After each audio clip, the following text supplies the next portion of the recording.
Okay, so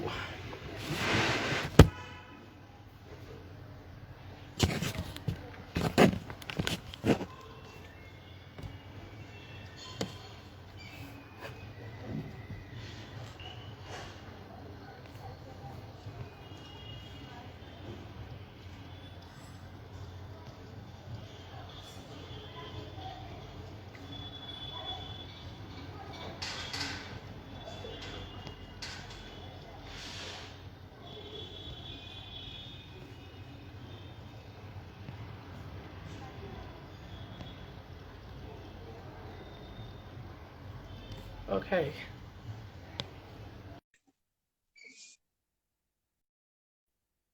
Hello, everyone. Good morning. Hello, Oh, hi. and welcome to my show. Thank you. Good morning. Good morning. And first of all, formally, thank you so much for accepting to Good, come on the yes. show. And it's a Saturday morning. So how are you? How's things going? How's the weekend starting up for you? So here's the thing, right? 5 minutes back, if you saw me, you would not say RJ Angira, you would say Angira by Reformed. So my Okay. Saturday morning's just been like, chilling, finishing all the work. You tell me, all done with breakfast? Yes, done with breakfast, and I was just going through a few things in your timeline so that I can get some information on what and all I you've know, I been saw doing. Akila Jer, Akila Jer. I was like, wow, this is great.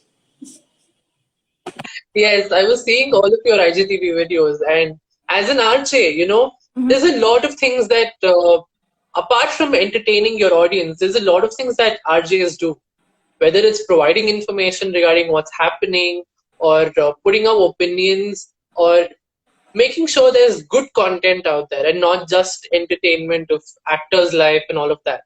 So I've seen you do a lot of it, whether it is importance of health or any sort of celebrations. You've been up to date with everything. So what do you feel as an RJ? How do you define your life? I think the most important thing about being an RJ is to be very informed. That's the first and foremost thing, to know what's happening around you. And apart from that, I think the second most important thing is to be able to put it out. Like, you could just know about a piece of information saying, hey, for instance, love jihad. That's what's trending. So you could just know about it because it's on the news. But to have a mind of your own, to have your own opinion, and putting it out there in your own style, I think that's what's important. So yeah, these are the two things. So it's something that comes along when you go on and about with your journey. You learn it. 5 years back, if you asked me this question, I'd be like, but now I'm better at it. So yeah.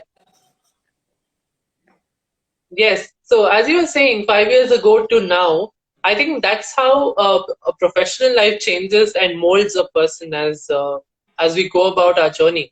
True. And how far have you come? As an RJ, how many years has it been? And what's changed? As you were saying, this is one thing of how you were thinking back then to now.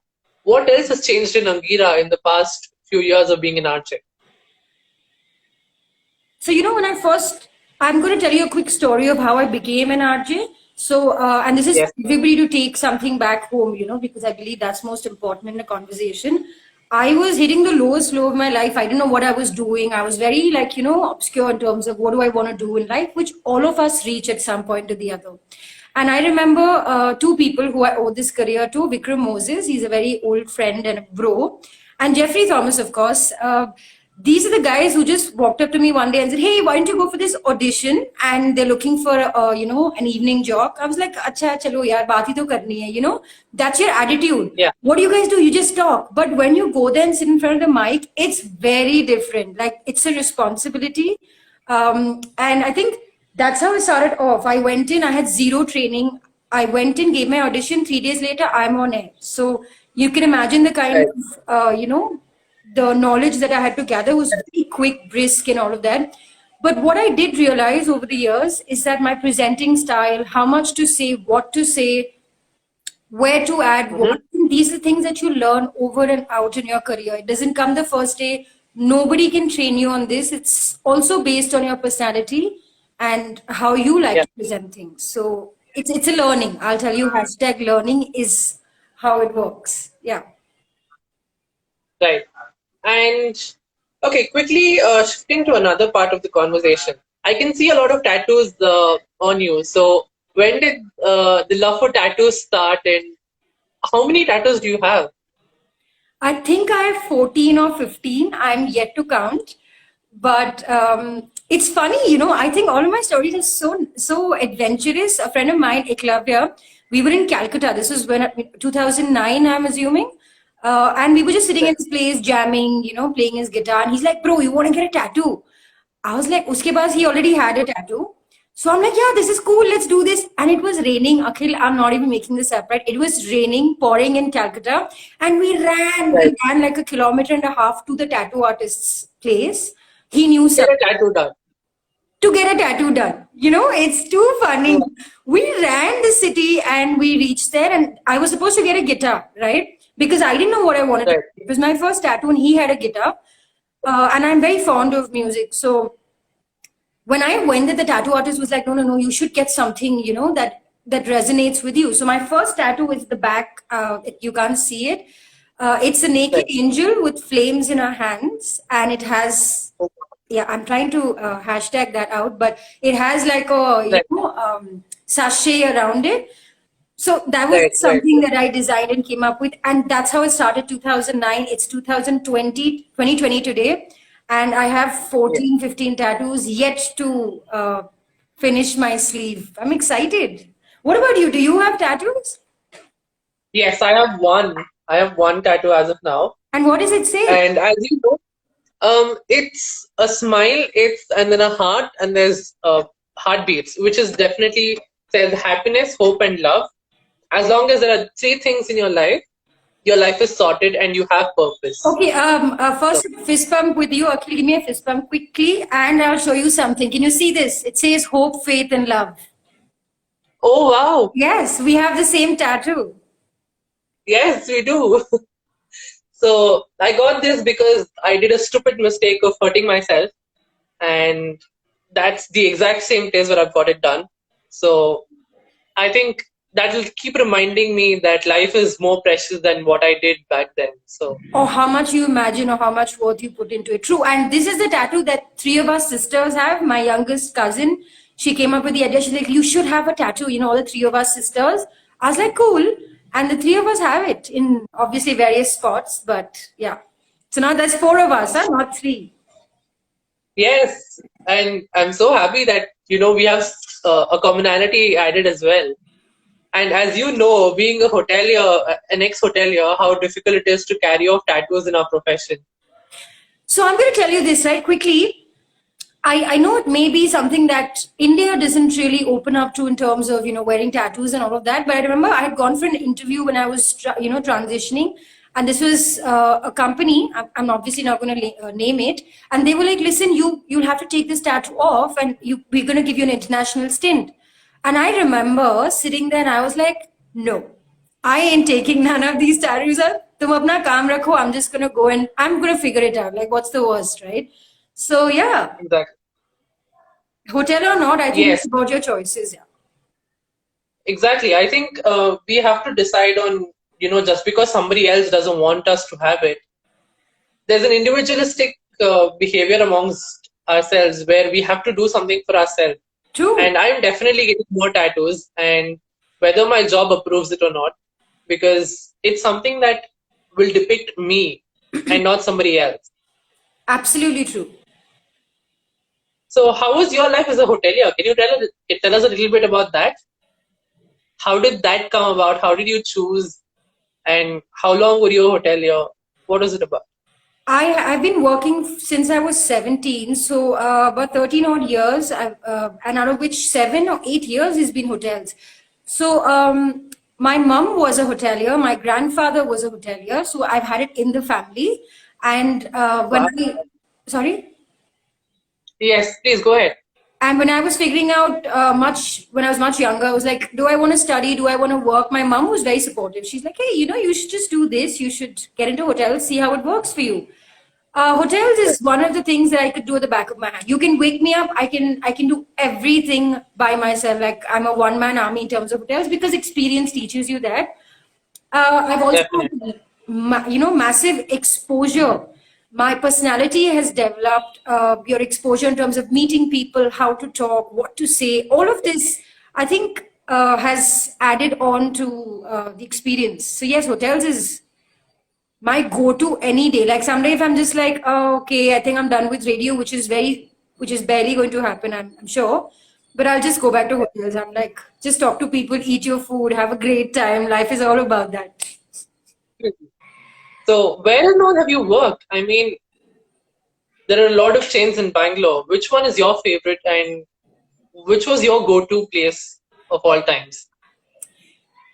Okay. So I've worked with great brands. In fact, I have started off my career with the Oberois, and then I went on to ITC. Then I worked with Taj for a bit. But I think the most fun I've had. So I don't know if you know this. If you ask any hotelier, they'll tell you this, that there's a family, there's a bonding that happens instantly when you're working together 8 hours, 9 hours, sometimes 10. I've had some great friends that I'm still in touch with because of hotels. But I think the best or the most fun I've had, and I'm going to take the brand here because I really have had fun with them. Impresario takes care of Social Smokehouse Delhi in Bangalore and other parts of the country. And believe me, I've had the time of my life. Those guys, a total yay to work with them because it's so much fun. I remember my boss, okay, I don't know if any other boss does this. 6 p.m. he'd come to me and I'm just like doing my thing. I was handling sales for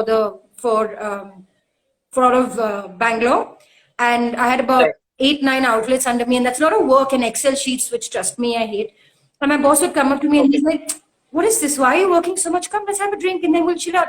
So my bosses were like that. My team was great. Ranveer Sabani, all of these guys, they were just brilliant. So I think socials or impresario, Alistair, I have to take his name, otherwise he's going to kill me the next time he sees me.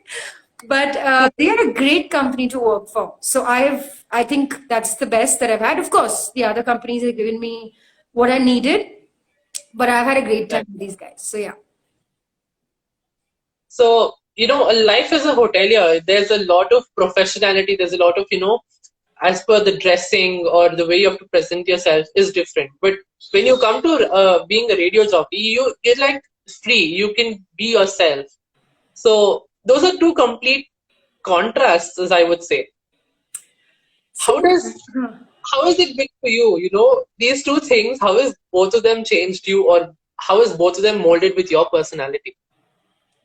okay, so for starters, generally in life, I won't say swear a lot, but I use a kind of a bunch of words that I'm always using, right? Um, Yes. and in both these,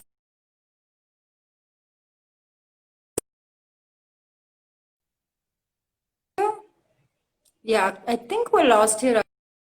I got you back. I can Okay, hear you. we're back. But I think there's no transition as such. These are two very different professions. One is extremely professional, and the other is just, again, careful. I don't know how to differentiate. Never thought about this. Great question, by the way. I mean, it's just one of the firsts when I'm on the other side of the table and I've been asked questions. But I don't see too much of a difference. I think these are two parts of who I am, and today, whatever personality I have is because huge contribution is because of these two jobs that I did. So I don't see it differently. I don't know how to answer that question really, and I'm going to go round and round till you ask me something else. So yeah. Right. So, as I was going through your Instagram posts, as an RJ, you'll get the opportunity to interview a lot of personalities who you might have looked up to while you're, growing through your teenage and your professional life. How was that experience for you? And who was that person who you were like, okay, wow, there was a fangirl kind of a moment for you. Can you tell us about that? So it's like asking a mother which is her favorite kid. It's a very hard question to answer. I have enjoyed all the guests who have come, and each person is different. For instance, we have a special episode with a star sports personality, which is coming out next week. We've had interviews with actresses. We've had interviews with comedians. different people. I can't really tell which one was the best, but I think each one is different. About being a star, I mean, being very fond of somebody, I don't know. So when you're a host, you can't really, you have to get, you have to have full control of what you're saying. You have to have your thing, gather yourself together. You can't just like melt down and have this fan moment, because you have to get the best out of the interview, that the little time that you have. But I think I've enjoyed all my guests, and I can't differentiate. I can't tell you which is the best, but it's just how you go about it. Yeah, I don't know. Really. Right. So, as you said, music has been a... Because yours is like... Yes. Huh. Can you see me? I think I'm... Yeah, now I can. Audible? Yeah. Yeah. So, as you've told us, music has been a huge part of your life. And in the radio, that also is a major part. You have to play music, and you get to interview a lot of musicians. So how has that journey been? How has your perspective towards music changed or improved after joining the radio station? A lot. I didn't know so many songs. Really, I didn't know so many artists. See, here's the thing, right? When you have an artist who's great at singing, and they come to your studio, you're wearing those noise blocking headphones, and you're taking an interview, and it's the moment where they sing a song or one of their specials. It's a very different feeling, Akhil. I can't imagine. I mean, I can't explain it to you. Like, I'm very connected to music. One, because I'm Bengali, and you learn this as a kid and all of that. But also because when they're performing in front of you, it's nerve-wracking. Like, you're sitting there and there's this no auto-tune, no nothing, no filter, and you see them so raw, their talent so raw. I think that's a great thing to be able to, talk to musicians or have them in your studio. But hey, what was the question again? I think I lost you there. Yeah, so I asked you how your perspective towards music has changed or improved once you joined the radio station. Drastically. I've been able to absorb so much in terms of artists, different musicians, different styles. I've started to listen to a lot of jazz and all of that, which I didn't listen to as opposed to what I thought I would like. So I think that's the exposure in terms of music that I've gotten, both Hindi, English, since I've worked with both stations. Yeah, I think, that I would say. Who's your favorite artist, by the way? English. Well, excuse me? English? Who's your favorite artist? Well, hands down, it has to be Shakira and Taylor Swift to an extent. Okay, I love Taylor. So, high-five to that. Yes. So, as hotel management, in our English class, one entire unit or one entire topic was Taylor Swift's song Blank Space. I love that song, bro. I even jammed that song. It's one of my favorites. Okay, that's an interesting college. I'd like to know which college that is. KS University and the hotel management department. So it was fun, even in a place like hotel management, where an English teacher can bring in Taylor Swift into a classroom. I think that's a very different thought process. Yeah. So, Akhil, I'm going to quickly just check on all the comments that we're getting. We're getting a lot of comments. People are listening to the live. How do I do this? Okay, yeah. Wow, a bunch of people have joined us. Yes. Are you going to do the audience, or should I do it as usual? Because this is what I do for a living. Hi, guys. If you're joining us, namaskara. Good morning. That's Akhil. This is me, Angira. And thank you for joining us. Yes. So, as you've, I wanted to ask you, it's going to be 1 year on the 29th of December, where you have given your hair for a cause. Can you tell us why the decision was made? What was the cause? And how good you felt after doing that? So it's 10 days more for that day, and I'm going to repost it again. I remember I was just randomly going through something, and this is 2019 when I was majorly into working out. I still am, a little slow though, but I was majorly into that, and I wanted to do something. I wanted to give back, and I had this perplexity as to how would I do it and how would I make something worth it for myself. So I stumbled upon this movie called Gonkesh. It's a very nice Hindi film. There's another movie Right. called Bala, which is Ayushmann Khurrana in it. When I Yes. saw these two films, it changed my perspective. I was like, wow, this is about people balding, and how does anybody deal with that? Because when you're talking about me being a Leo with your mane and with your hair and all of that, and I get natural curls, as you can see. So I've always been that person who's never really bothered about how I look. But one particular day, I was actually contemplating this a while, saying, no, I want to do something. I want to, shave my head. This was going on for about 2 months. Till one day I saw both these films and I'm like, you know what? I'm going to do this. What's the worst that can happen?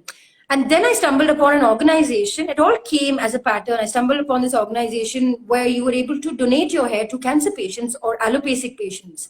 Alopecia is usually when your hair is literally coming out in your hands and you're able to see that. When you know you're going to go into chemo, it's different because you know you're going to lose hair. But waking up to losing your hair every day, second by second, is worse. So I wanted to make a difference with that. And then I just walked in with a bunch of my friends to this barber shop. And I'm like, 29th it is. And this is just before New Year's, right? The point Yes. is not to do it when it's easy to do it. The point is to do it when it makes a difference, when there is a point to it. So I just went, took it out. I parceled the hair, sent it out, and I got a response back, which I wasn't really expecting because it's India, nobody really cares. But I got a response. I got a certificate from them, which is in my office there, and they said, "Thank you. You've actually helped somebody, an allopathic or a cancer patient with the hair because I had really long hair, right?" And that Yes. feeling, it's crazy, like the kind of happiness that you get by giving that before. And the I've really okay, I think I lost you here. Yeah. Yes. I can hear you. Come back. Yes. And the second best thing is when you have so much hair and you just one day you don't have it and you put your head on the pillow. I can't tell you how that feels. It's so amazing. It's crazy. Like I love that feeling. Hey, there's nothing here. Wow. So yeah. And I saved so much on shampoo, so much on conditioner for at least 3 months in my life. You have no idea. So yes, I quite enjoyed it. And if Yes. given a choice, I would do it all over again. Well, I think that's a very inspiring thing to do because it's not easy to see patients or cancer patients who are going through so much pain, and every chemo session is draining for them. Apart from that, to see their hair go out and their weight loss, it's completely a different journey. So I think helping those people is really a huge thing, and I really kudos to you for doing that. And I had today morning, I had almost the same hair as you. It was almost the same, and I just got a haircut before I'm joining so the sorry live. your voice is cutting. Could you please repeat that again? Today, till today morning, I had almost as much hair as you did, and I just got a haircut an hour back, and I sat for the show. So yeah, it feels like I had my curls, everything, and now I feel like I'm sitting without my hair right now. So Okay, I don't know. I think it's cutting a lot. But here's the thing, Akhil, I'm sorry, but I have to do this because it's just in my head. If I don't do it, I won't be able to continue this conversation. It's this morning. Huh, now go on. I have this innate, I have to keep correcting people, especially when they're saying it differently. I hope you don't mind. Yeah, moving on. definitely, definitely not. So yes, uh, okay. So as a person, we all have certain beliefs and certain principles that we follow in life. What's the Love your what's the your five? videos cutting. We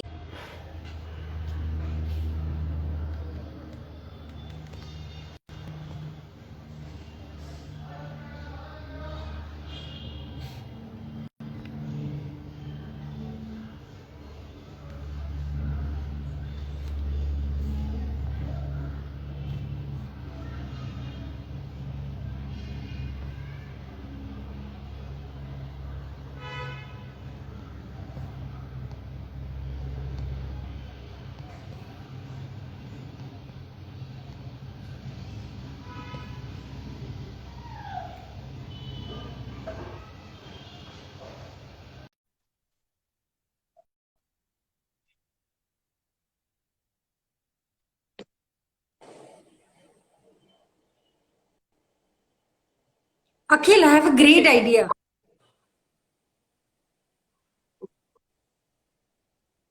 Can you hear me? Yes, please. Take your phone like this, twirl it like this, and then just throw it outside. Best idea. Okay, Again, so it's I'm so sorry. There was a power short. There was a power issue here, and that is why I could not. There's a problem with the network. So I'm back again, and I hope the network stays. Can you hear me and see me? so I can hear you, but it's lagging. Do you want to tell me what you said again? Yeah, so I was just apologizing for the network issue. Not that you have any control over it. It's okay. Don't worry about it. Huh? So, yes. So, as I was asking you the question prior, how has your beliefs, principles, and morals and individualistic behavior helped and molded you as a person in the past, say, 10 years? Like I said, I've changed a lot, and I give less fucks about people or things today as opposed to I was when I was 10 years back. I've also learned that it's important to really, it's the word like yourself or love yourself or accept yourself is not just something you say. It really means something. And it took me 10 years and I'm still figuring it out. So I think in these 10 years, I've learned so much about myself. I have learned to accept certain things that I would always be very confronted about as, as one part of my personality, which I think happens as you keep growing. So that's the only change which has happened. And I'm really enjoying this. And as you grow older, I think everybody goes through that. So, yeah, just take it, just go with the flow is what I would tell people because that's what I have done. Just go with the flow. And to always know that no matter what happens, things are going to fall in place. It's just that you have no control over it, but things are going to fall in place. And take my word for it, huh? Yes, definitely. As you were saying, go with the flow. I think that's something that I've experienced in the past 2 years, I would say, because I was doing physiotherapy and then I've disconnected from that because that was not just where my heart was. And to take a call at the age of 21 that, this is not just working out for me and shift to another profession where I'm sitting in between 17, 18-year-olds and giving no damn about it and just saying, this is what I enjoy and this is what I'm going to do. True.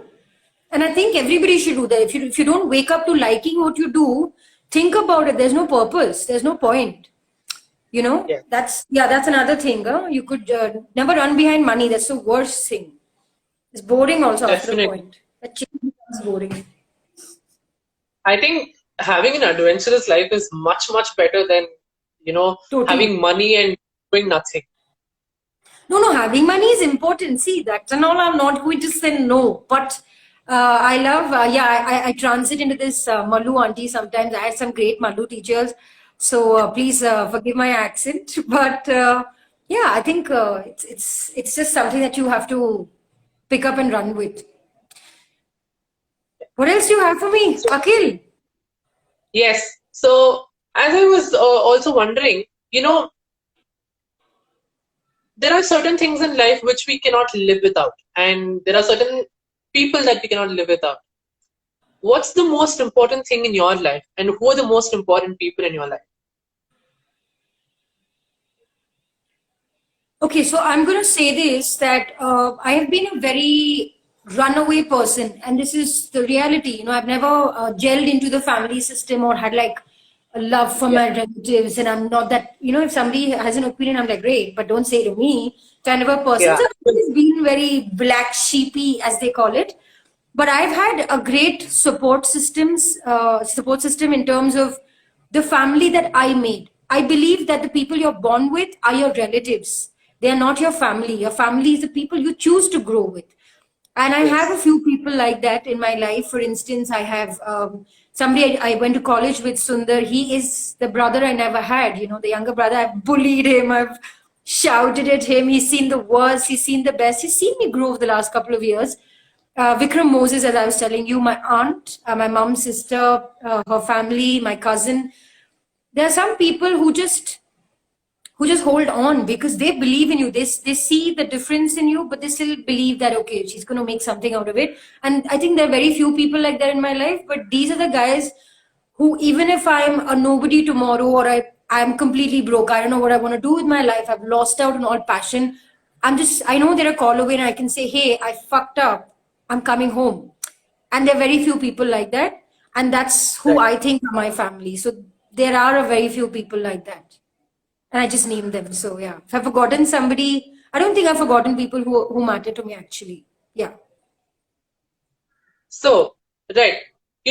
In this year, we've faced, as the world entirely, I'm saying, we faced the worst thing that we could in the past decade or even more, which is the coronavirus, and we had to be under lockdown. How has that changed you, and how, professionally and personally? Because staying in between four walls and not being able to do much, how has that changed you as a person? First of all, I don't see it as a bad thing. Why is it the worst year of everybody's life? I think the world needed this goddamn break. Everybody needed this break. We were all running in spirals and spirals, without any sort of break. Yes, people have lost their jobs. People have had a hard time. People have lost relatives. I was talking about this, in fact, yesterday on my show as well. I went to work every day. I stay very close to my office, so I went to work every single day because I'm somebody who cannot sit at home. It bothers me when I'm not doing something. I think, and in terms of work, it gave me a lot of time because I just joined the channel and I had to get a hang of how their style works and what they're all about. So luckily for me, that was a huge break for me to understand the brand, Red FM. And now I think I'm better at understanding it and putting forth my content because it gave me that time to understand it. Had it been a normal circumstance, I would have just been running through, piles of months of work. That's it. Personally, I would say that I've really enjoyed it because it gave me time to really mull over myself, see what I was doing wrong, see what I was doing right. It happens, when you have some time for yourself, you just seem to see patterns of who you are or what you're doing or habits, and you either let it happen or you stop. So in my case, I enjoyed the lockdown, boss. Like, seriously, I sometimes tell my boss this. I'm like, yeah, I should have just been like the other people who probably, got that break and didn't do, which I think was essential for all of us. But you tell me, before we go to the next question, what were you doing in the lockdown? Well, when it initially started, I was a bit like, thank God I got a break from college. I don't have to wake up every day early in the morning. And after that, I started thinking like, what to do. The entire day I'm at home, and then I started, started cooking every day, and I started making YouTube videos of recipes that I was trying out at home, and I started putting them out. And later I started the stock show, and I started building in and connecting with people and networking. And this is my 45th episode from May till now.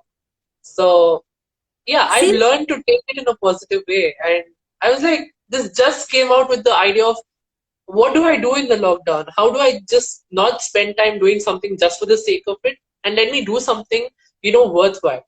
More which is going to, yes, exactly. Because with the help of social media, definitely. With the help of social media now, all of this is going to stay on record. It's not like it's going to go away after a few things. True. I can post it on my IGTV and on YouTube, but it can be viewed by a lot of people. And if it helps one or two people, change and bring about happiness to them, I think that's the purpose served. I said, yeah, I totally agree with you. I'm not going to change a word. Thank you so much.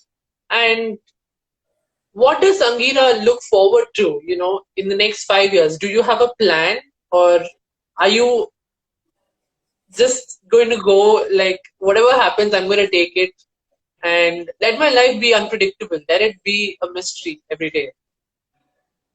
I quite love that. It's funny you ask me this because, of all the interviews, Akhil, if somebody, if I need to open some business in my life, I'm going to open an interview school because I've given so many interviews. It's not even funny.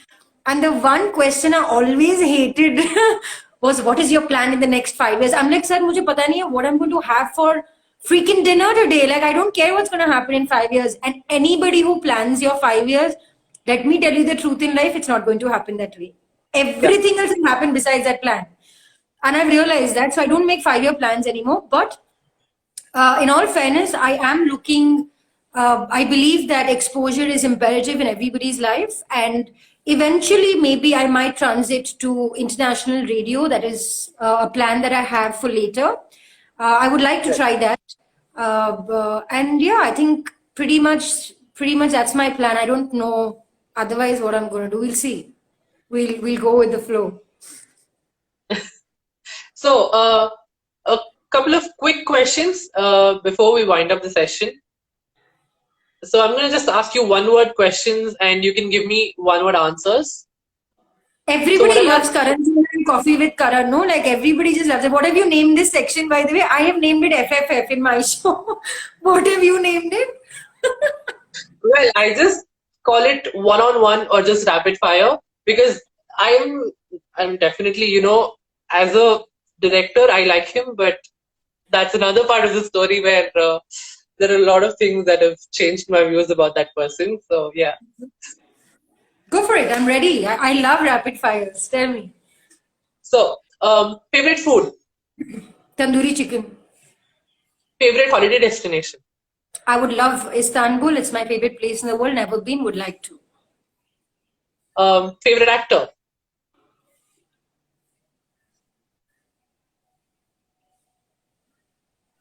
I don't know. Don't have one. Okay. Favorite musician? Love A.R. Rahman sir. Great voice with Sid Sriram. I've interviewed him personally. His voice is magical. So yeah. But A.R. Rahman sir always. He is God. He was made for this. Favorite book? Ikigai. It's a book that talks about how the Japanese don't stop working. It's about keeping busy yourself, your life, into your entire life. Actually, Ikigai. Should check it out. Favorite hangout place in Bangalore? My house is great. Everybody's invited. Please come home. My house is perfect. Perfect. And, you know, coffee or tea? Coffee always. Ice cream at Corner House or any other place? Don't give any options. Corner House is the shiz, bro. It's the shiz. And their chocolates are, I don't know what they make it with. It's just yummy.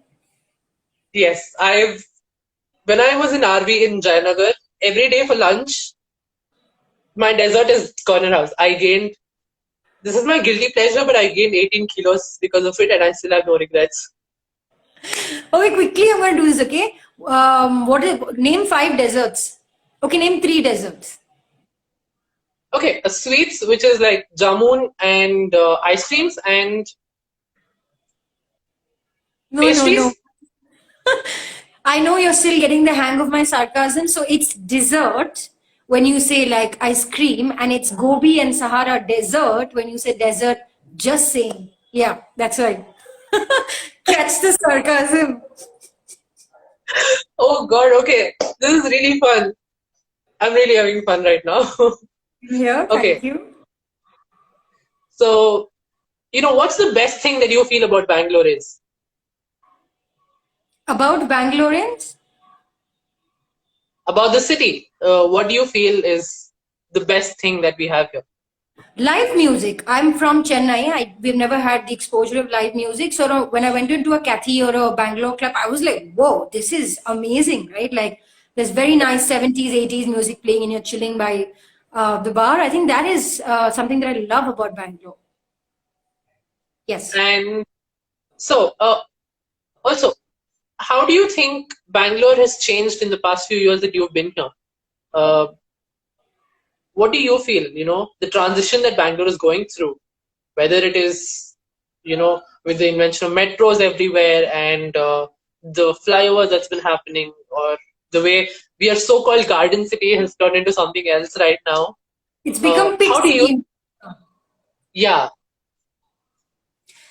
See, I think I'm not a Bangalorean. I've been here for the last 3-4 years, so I think I have changed more than Bangalore has. But I think with the infrastructure, man, like what's with the potholes, and people don't give a rat's ass about driving. Like they are going in the Yeah. wrong side, and if you tell them ki bhaiya this is wrong side, they will shout back at you. I'm just like, bro, what's wrong with you, right? So that's something which I find very annoying. And potholes, they just dig the roads and they leave it. From Red FM have done something, I think, before, where we were trying to cover the potholes and all of that. But the government needs to speed up. It's a great city. It has a lot of potential, and a lot of people come from outside, from different parts of India and outside to work here. So I think Right. they need to buckle up with the roads and all of that. Have you seen Church Street? Like, what's with that road now? Scrap. God, definitely. And they need to speed up with the work that's been happening with the metro.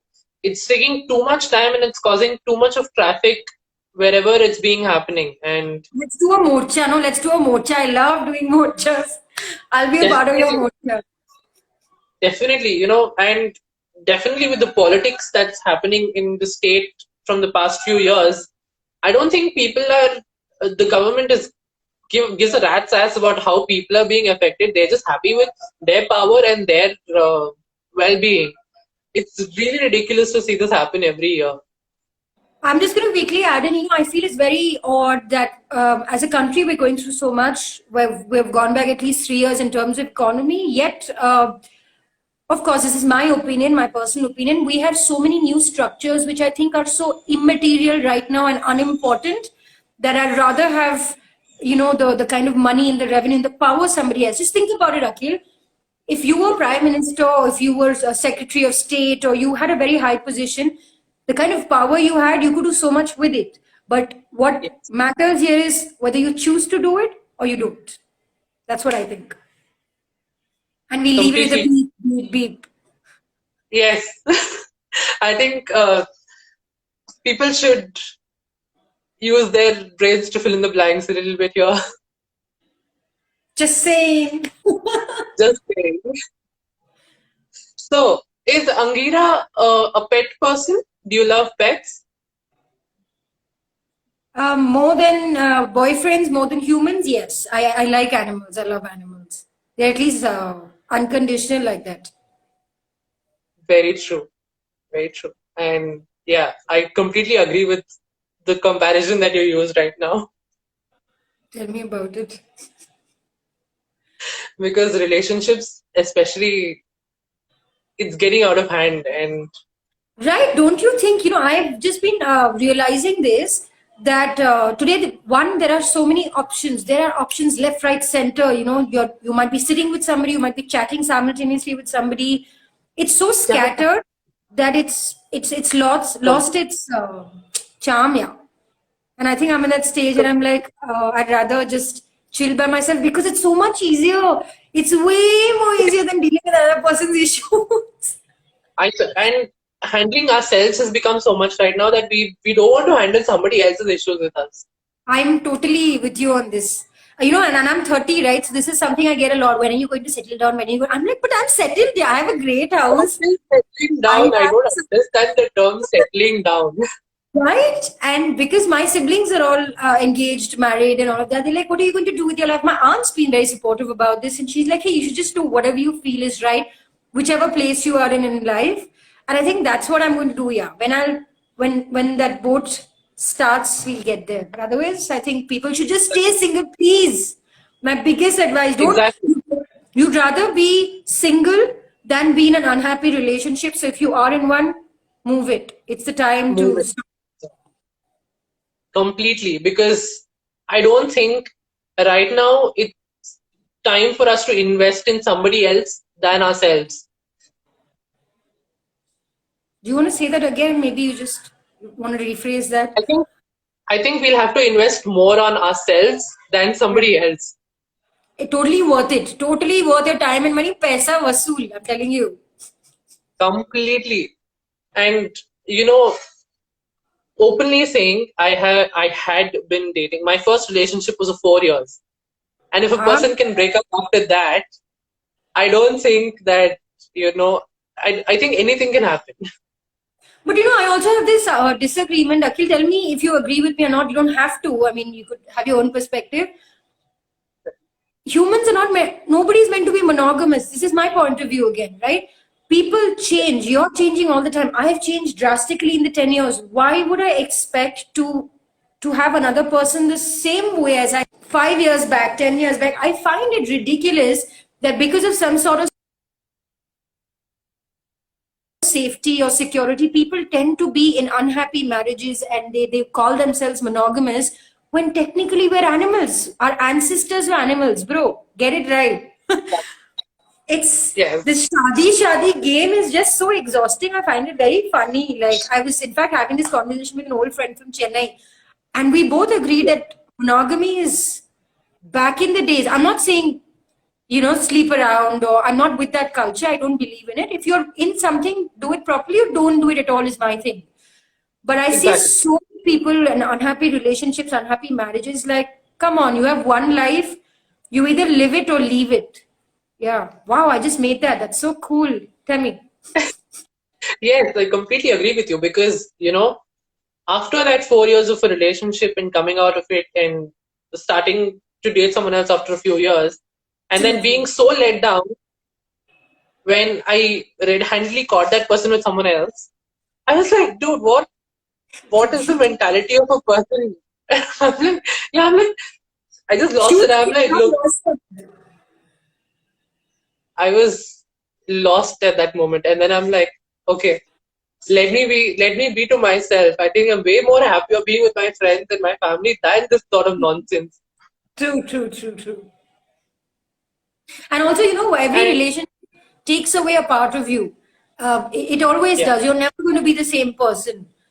So yes, I'd rather keep it picturesque. completely. Because there are a lot of firsts that we want. Us, we all did have that, uh, thought of that there is a special person for everybody, sort of a thing. And Please go ahead. And then I'm going to tell you a quick story. yes, because I was like, special person I thought did exist with my first relationship because everything for the first time was happening. And and then I started realizing as I grew up that it's just a lot of crap. Disney should be shot in the head, bro, because the details are nonsense. So here's the thing, right? When I was 13 years old, and I remember that day so clearly, I was in school, I was in my uniform. My school was, block shaped. So standing at one of the corners and I was looking at the sky. I was 13 years old, and I remember I just looked into the sky and I was like, I want to be in love with one person and marry that one person. That was the aim of my life. But the exact opposite happened, and initially it was very puzzling, but then I just got the hang of it. I'm like, aise hi hota hai. Like this whole Disney happily ever after till they met. What happened after that, Disney doesn't show us. So yeah, it's a pile of bullshit. Oh, definitely. And with everything that's happening with the love jihad and everything, I think people who believe in the institution of love and marriage, let them be together. I don't think religion or political influence or whatever should influence those two people. If they're in love and happy, just let them be is what I think I would say to everyone out there. With this whole love jihad thing, my only comment is, if two people are legally at the age to get married, to take decisions which are in our country is 18, just let them Yes. be. You have no rhyme or reason to interfere, and the government should make it like a set thing. I mean, recently I heard about a case. I was just like, what's going on in the country, right? I'm not going to fully go into that. Yeah. It's infuriating. It's unfair because if you have given Yeah. somebody the legal right to vote at 18, I think you should give them the legal right to decide who they want to be with and if they want to be with, irrespective of the family getting involved.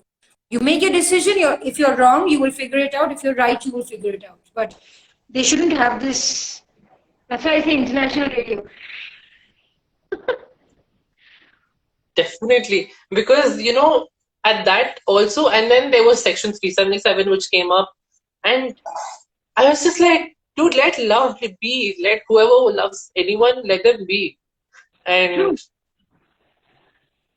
I completely agree with you. people should take their own choices, make their own mistakes or not. And nobody has the right to comment. You could suggest, you could advise, but that's your only position, that's your only space. More than that is just futile, I think. I could go on and on about business and politics, trust me. Definitely. And yes, even though we all have our own support system of a political party, I don't think we completely will agree to 100% of whatever they're doing. If we feel that something they're doing is wrong or not needed, we will obviously voice it up and say it. So I think the first and foremost thing the government which should change is we should have more educated people ruling, as opposed to people who have absolutely no idea what it is to be a certain A minister or a certain B minister. Tomorrow, if I have to run a radio station, if I don't know what it is to be in front of the mic, how much time it takes, what goes into it, or even hotels for that matter, I would never be able to run that station, The same thing. If you can't just have a random hashtag degree from God knows, God forbidden college, which probably doesn't exist, but you should have ministers and people ruling the state or country who have been in that, field, who have earned that sort of respect and experience. That's the first thing that should change in our country. And then, of course, trust me, things will be much better. Like the textile minister doesn't know why he's stationed there. The telecom minister doesn't know what he's doing. Like, this is crazy. Yeah. And I just feel that just because they've been in politics for so long, giving them certain portfolios is not the way it has to be. True. And I really hope that this country changes that. And that is why I think the youths, we're all, deciding to go abroad for our further studies and settling down in other countries than here. So, I was one of those people who say, sorry, you were saying? Yeah, I think that's why I think the government should realize that the youth is not definitely looking at India as a future and some other country. So bringing in confidence in the youth is important. Totally. So here's the thing. I was always one of those people who I used to go up, and I'm saying this on record, that I would never, contribute in another country's GDP or in their whatever. I wouldn't go to another country and settle down because India is my motherland. Like I very, very strongly feel that because this is where I'm from. But today I'm at that point where I'm like, I don't know if I want to stay in this country. And thank God, Akhil, I'm not. And I'm, it's weird that I'm saying this, but since it's an open conversation, open forum, I'm rather glad that I'm of a certain religion, which is majorly in this country, as opposed to being from another, because otherwise I would feel very insecure about my place, about anything that I'm trying to do. I don't know if you got my point, but very subtly putting it out. I'm very glad sometimes. And that needs to change. I don't see myself in this country for very long because of where it's going today. It's so sad. Like, I feel so bad for the kids. And here's a big message to all you people out there. Stop popping kids. Start adopting kids. There are a lot of people out there who need love. And there are what world are you giving to these kids? Yeah, there's no water and there's a water scarcity. There's no place to live. It's overpopulating like crazy. You're killing nature. There are forests being burnt down, run down. For what? To have more people. You'd rather start utilizing the space we already have with taking kids back home, giving them the love they need. I think I'm on another planet. I should have been born in Pluto. Seriously. I definitely agree with this population going in the number that it is. Love, one sec. Anna, I just have somebody from... Yes, sir. Wahi rakh dijiye. Thank you. All right. Have a great day. Thank you. Yes. Yes. So that's what, as we were saying, the population needs to slow down, and people need to understand that there are kids, there are people who, and the old age people as well. You just can't send them off to an old ashram or later. These are certain things that we need to look into. The ashrams need not increase in number, and I don't see old age homes as wrong. See, you and I, if we were the same age and we were hanging out, we would have more fun than hanging out with somebody who's 30 years younger to me. I wouldn't enjoy myself, I think, as much. And I think people who are old, Why do we see old age homes as getting rid of our parents or elders in the family? It could be we could actually build more spaces where you have older people who are having a great time with their age group. They don't necessarily have to be in families because their job is done. They want to have a chill time. They've worked hard.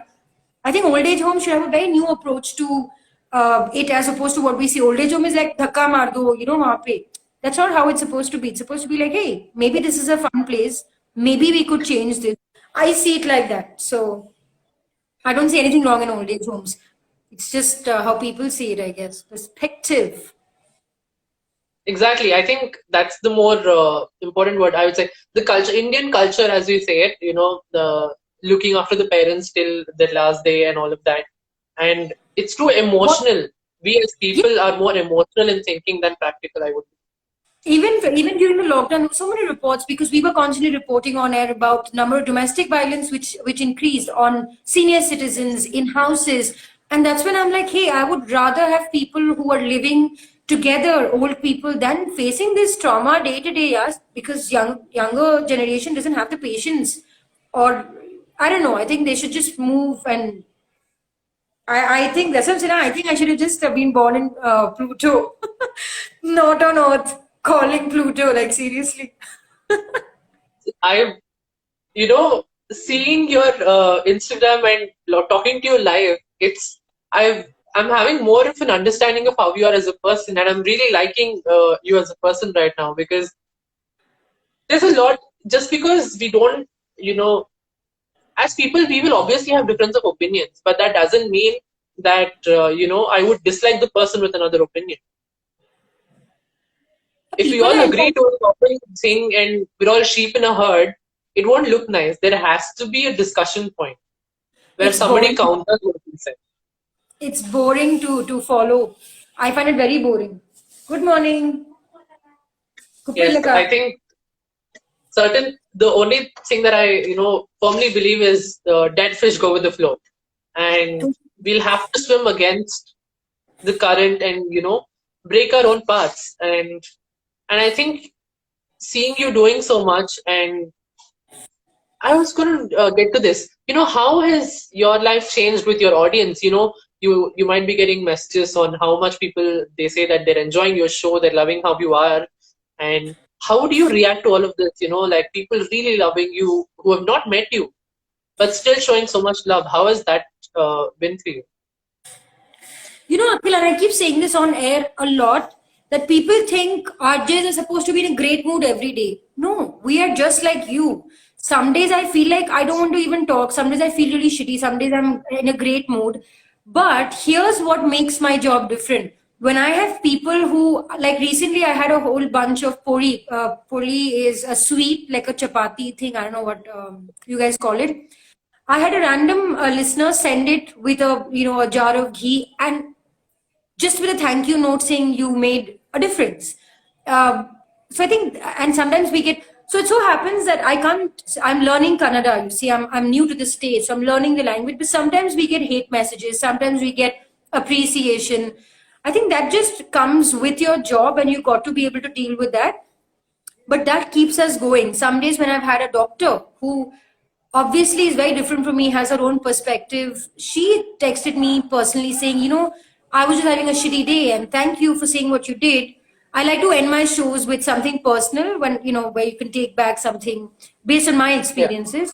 So she actually wrote back to me saying, hey, I was feeling so shit, and thank you for saying that. So I think these are the small things, and that makes our job worth it. The kind of pressure Right. that we have, the kind of face that you're putting out, it makes it worth it. So I just love the fact that the audience today is so approachable to us. Yes, I think Yeah. again it's too approachable sometimes because people are so opinionated. Like, bro, nobody asked you, right? Yeah. But also sometimes I think it's fun. Like it's two sides of a coin. So Mhm. I completely agree with you because when I started this talk show, I was not the most loved kid in the school and college. There were a group of people who always used to troll and make fun of it. But I still was like, you know what? Hell with you. I'm doing this for myself, and I'm doing after this, I still am in touch with all my guests. We keep messaging on Instagram and WhatsApp, and I think that is more important. If there's one or two people even seeing it, it doesn't matter later. There are a lot of views that will come. It's not about the views as well. It's about Yes. doing something for the purpose of it. And, having so much of a conversation right now, there's a lot that I'm taking back after this show.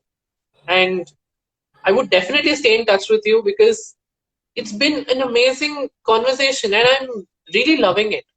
So I would So I'll take definitely this get to know one. you. Thank you. And I would like to keep in touch as well. Another thing, I'm going to teach you this amazing trick. Okay. Next time somebody tells you something and they're very mean with you, just be like, hey, bro, what is this? I hope it doesn't come out late. Anyway, and then they just like, what are you talking about? And then just do this. That's it. Like, fuck off. That's what you should do. It doesn't matter what you think. Do what makes you happy and be yourself. Akhil, that's the easiest way to deal with life. Trust me. Thank you so very much. And it's been an amazing time talking to you. We've crossed more than an hour of the show. And Oh before we yes. end this, if there's anything that you want to say,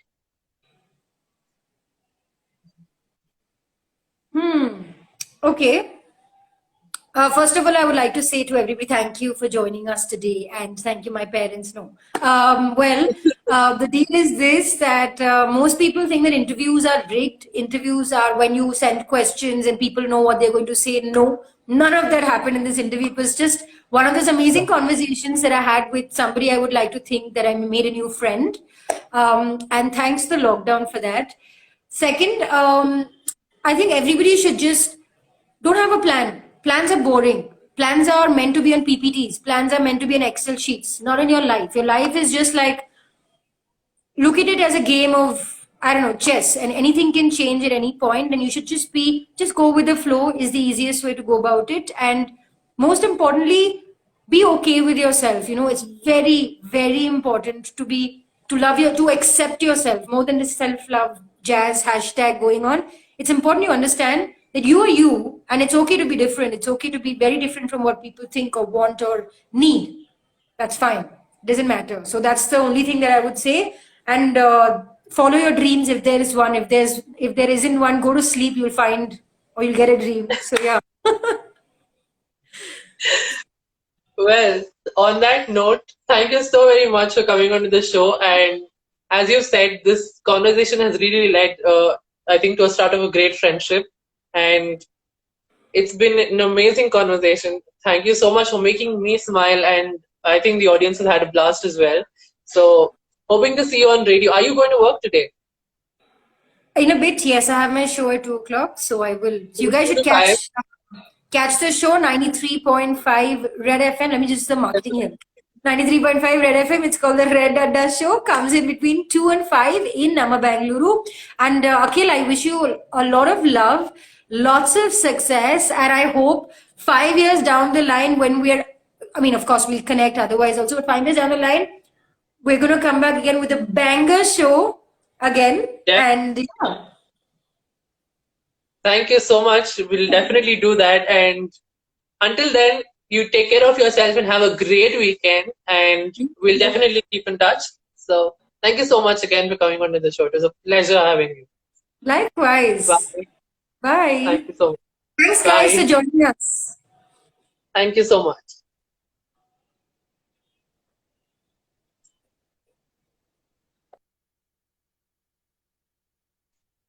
So, guys, that was our RJ Angira, who is going to be on live, on air at 2 o'clock on 93.5 Red FM. Please do join her on the show. And until then, please take care of yourself, be healthy, be safe. And I will see you on another episode very soon. I know it's been very long that I've done the show because of exams and a lot of other reasons. I will come live again and talk to you guys. Until then, please take care of yourself. Lots of love. Stay happy, stay safe. Bye.